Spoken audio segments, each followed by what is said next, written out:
Hello students, कैसे आप सभी। मैं डॉक्टर वरुण मारू, assistant professor of political science. जैसा कि आपको मालूम है कि मैंने यूट्यूब पर फ्री ऑनलाइन क्लासेस स्टार्ट कर रखी है पॉलिटिकल साइंस नेट के लिए। तो आज हम एक नया टॉपिक पढ़ेंगे। उस टॉपिक का नाम है वी डी सावरकर। ठीक है। तो वी डी सावरकर का पूरा नाम था विनायक दामोदर सावरकर, और ये भारत के शहर कहलाते थे ये। ठीक है। इनका जन्म हुआ था 28 मई 1883 में, नासिक में, महाराष्ट्र के नासिक में जन्म हुआ था 28 मई 1883 में। ठीक। और इनकी मृत्यु हुई 26 फरवरी 1966 में। इनकी मृत्यु हुई थी 26 फरवरी 1966 में। ठीक है। इन्होंने इनके मन में बचपन से ही देशभक्ति के विचार आते थे, और इनके मन में विचार था कि मुझे भारत देश को आजाद कराना है। लेकिन इनके मन में विचार आते थे कि मुझे हिंसक या क्रांतिकारी तरीके से देश को आजाद कराना है। तो इन्होंने अपने युवा अवस्था में संगठन बनाया, इसका नाम था मित्र मेला। मित्र मेला जो है उसका नाम आगे पड़ा अभिनव भारत। मित्र मेला स्थापित किया उन्होंने, और उसका आगे जाके नाम पड़ा अभिनव भारत। अभिनव भारत। ठीक है। फिर लॉ करने के लिए, एलएलबी करने के लिए या वकील करने के लिए लंदन में गई 1906 में। लेकिन वहाँ जाने के बाद क्रांतिकारी से संपर्क में आए, और वहाँ उन्होंने पढ़ाई के साथ साथ क्रांतिकारी और राष्ट्रवादी गतिविधियों में भाग लेना शुरू कर दिया। और इसी दौरान उन्होंने एक पुस्तक लिखी जो बहुत ही फेमस पुस्तक बनी। उस पुस्तक में बताया कि जो 1857 की क्रांति थी, जो 1857 की क्रांति थी, वो क्रांति मुख्य रूप से भारत का प्रथम स्वतंत्रता संग्राम था। भारत की पहली आज़ादी की लड़ाई थी। उनसे पहले जो भी अंग्रेज विद्वानों ने किताब लिखी थी, इस क्रांति के बारे में कहा था ये सैनिक विद्रोह है, गदल है। लेकिन वी डी सावरकर ने कहा कि ये भारत का प्रथम स्वतंत्रता संग्राम है। ऐसा कहने वाले भारत के पहले व्यक्ति थे वो। उनकी पुस्तक का नाम यही कि 1857 क्रांति का प्रथम स्वतंत्रता संग्राम, भारत का प्रथम स्वतंत्रता संग्राम 1857 की क्रांति, ये उनकी पुस्तक है। इस कारण से उन पर देशद्रोह आरोप लगा। उन्हें अंग्रेजों ने गिरफ्तार कर लिया। गिरफ्तार करने के बाद में वो जब पानी के जहाज से आ रहे थे भारत वापस, उनको लेके आ रहे थे, तो वो फ्रांस के पास समुद्र में वो कूद गए। लेकिन फ्रांस की सरकार ने उनको पकड़ लिया और अंग्रेजों के हवाले कर दिया। उसके पश्चात अंग्रेजों ने उनको अंडमान निकोबार द्वीप समूह जो है वहाँ काले पानी जिला द्वीप और काले पानी की जेल में भेज दिया, सेलुलर जेल के अंदर। 1910 की बात है ये। 1910 में वो गिरफ्तार कर लिए गए, अंडमान के अंदर उनको भेज दिया गया, काले पानी जगह भेजी इनको। और 1921 में इनको नेहरू, आपके गांधी जी, आपके बाल गंगाधर तिलक, इनके कहने पर, सुझाव पर, इनके दबाव पर अंग्रेजों ने को छोड़ दिया 1921 में। वहां से कहाँ से छोड़ा? सेलुलर जेल से छोड़ दिया। और कुछ सालों तक ये रत्नागिरी के जेल में भी रहे, महाराष्ट्र के अंदर। ठीक है। इन्होंने काफी दिन कष्ट, देश की रक्षा के, देश की आजादी के लिए और भारत माता की सेवा के लिए उन्होंने, इस महावीर व्यक्ति ने, इस स्वतंत्र सेनानी ने, इन्होंने अपना जीवन सर्वस्व कर दिया। मतलब जीवन को उन्होंने दान कर दिया भारत माता की सेवा में।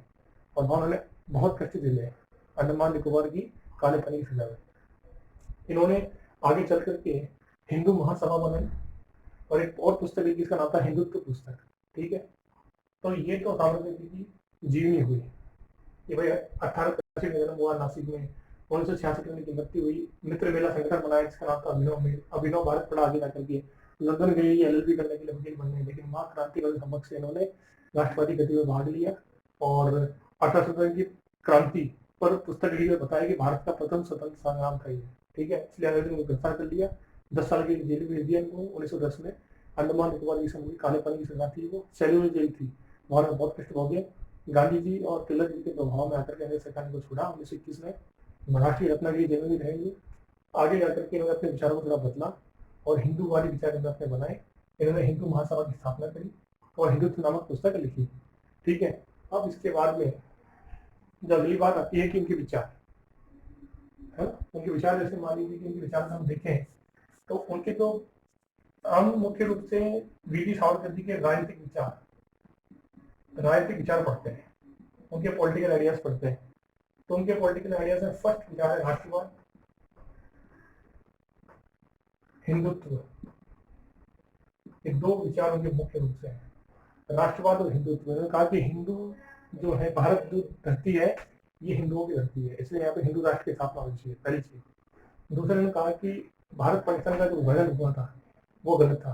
कहीं पे ये भी आरोप लगा कि उन्होंने गांधी जी की हत्या करवाई, नाथूराम गोडसे को कहकर के, लेकिन वो आरोप इनको साबित नहीं पाया और सुप्रीम कोर्ट ने इनको निर्दोष साबित कर दिया, सुप्रीम कोर्ट ऑफ इंडिया ने। तो इन्होंने हिंदुत्व की बात करी, इन्होंने राष्ट्रवाद की बात करी और कहा भारत हिंदू भूमि है और मुझे हिंदुओं में गर्व है। तो भारत में अगर कोई धर्म के लोगों को जगह नहीं मिलती कि हिंदू राष्ट्र है, और जो मुस्लिम है वो पूर्वज उनके हिंदू थे, इसलिए भारत हिंदू भूमि हिंदू राष्ट्र बनाना चाहिए भारत को। और जो सेक्युलरिज्म का नाम ले रखा भारत के संविधान में, उसको हटा करके हमें हिंदुत्व को शामिल करना चाहिए। इनके विचार आरएसएस से, राष्ट्रीय स्वयंसेवक संघ से मिलते हैं। और उन्होंने कहा कि भारत भूमि हिंदू भूमि है, पवित्र भूमि है, वैदिक भूमि है, आर्यवर्त नाम था इसका, सनातन संस्कृति की भारत की, ठीक है। इसलिए उन्होंने राष्ट्रवाद पर जोर दिया। इन्होंने गांधी जी की आलोचना करी, इन्होंने कांग्रेसी विचारधारा की आलोचना करी। इन्होंने कहा कि अहिंसक तरीकों से देश की रक्षा की जाती थी, और कहा कि 1962 में जो 300 भारत हारा था वो इसी कारण से हारा था कि हमने अपनी नीतियों को अहिंसक बना दिया था, ठीक है। तो ये वीडी सावरकर है, इनका पूर्ण नाम है विनायक दामोदर सावरकर। हालांकि कुछ जो विपक्षी पार्टियां, कांग्रेस के कुछ लोग हैं, कुछ कुछ और मार्क्सवादी लोग हैं, वो कई बार वीडी सावरकर का की आलोचना भी करते हैं और कहते हैं वो कट्टर हिंदू थे, सांप्रदायिक थे। लेकिन मेरे ख्याल से वो भारत के मतलब कि भारत माता के बहुत बड़े लाल थे और स्वतंत्रता सेनानी थे, और सभी लोग उनका सम्मान करते थे, ठीक है, और हमें भी उनका सम्मान करना चाहिए। तो ये है वीडी सावरकर, विनायक दामोदर सावरकर, वीडी सावरकर। मित्र मेला अभिनव भारत संगठन बनाया, आजाद क्रांति क्रांति की पुस्तक लिखी, भारत की इस क्रांति को स्वतंत्रता संग्राम कहा, पर ऐसा कहना कौन थे? ये थे वीडी सावरकर। और हिंदुत्व नामक किताब लिखी और हिंदुत्व को आगे बनाया, और हिंदू महासभा की स्थापना की, जो कि हिंदुओं के प्रति कार्य करती है, ठीक है। तुम्हें तो आज हमने पढ़ा वीडी सावरकर। अगले लेक्चर में पढ़ेंगे पंडित दीनदयाल उपाध्याय जी के बारे में, ठीक है। इसको लाइक कीजिए, वीडियो को शेयर कीजिए और सब्सक्राइब कीजिए।